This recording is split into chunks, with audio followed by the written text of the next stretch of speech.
About advocacy and lobbying. In the main, what brought us together, it is the cry of a child. And I believe that as we are seated here, you can immediately hear that voice. The voice of the crying child. The child that has been berated. The child that has been scorned. The child that has been abused. His child is crying. His child is saying, help me, help me.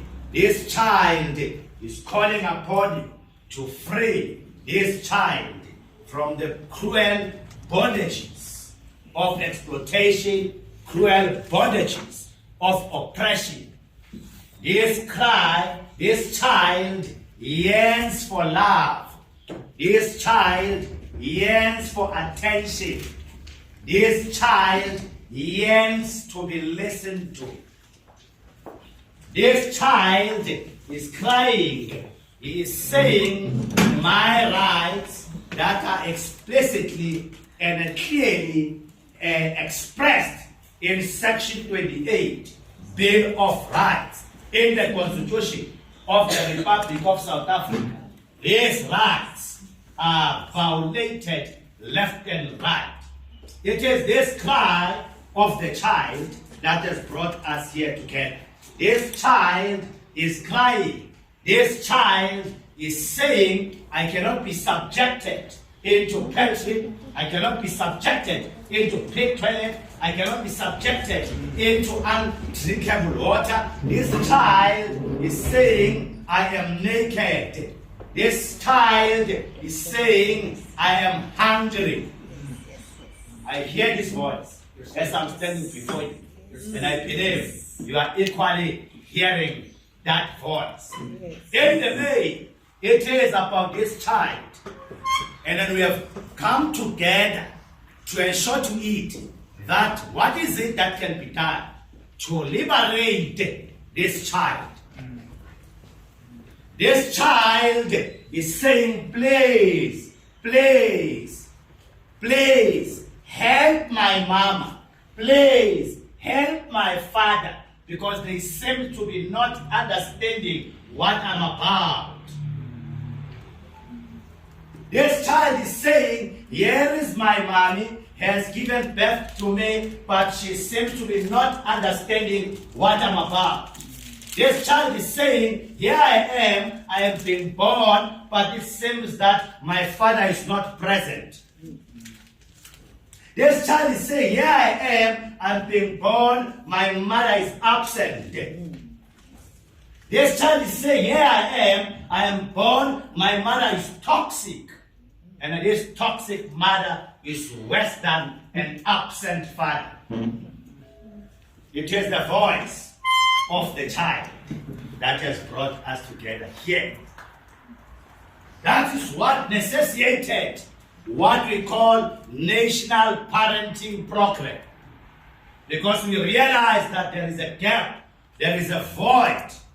Once we are dealing with practitioners, there is this important stakeholder, there is this first parent, because practitioners are second parents of this child. But there is this father, there is this mother who seems to be not understanding early childhood dictates. And then as this brand, National Early Childhood Development, we have taken upon ourselves, we have made it our business to address those gaps, to address that void, to say we need to capacitate these parents, we need to capacitate this father, we need to capacitate this mother. We need to ensure that these parents are becoming actively involved in the development of the child.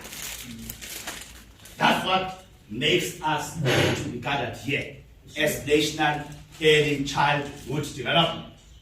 And with those words, we have then partnered with UNICEF, who has made funding available.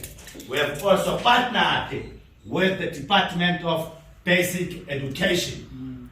It is this partnership that will impact this early child development ecosystem, focusing on addressing these deficiencies, focusing on addressing these gaps, ensuring that parents becomes active in their lives of their own children.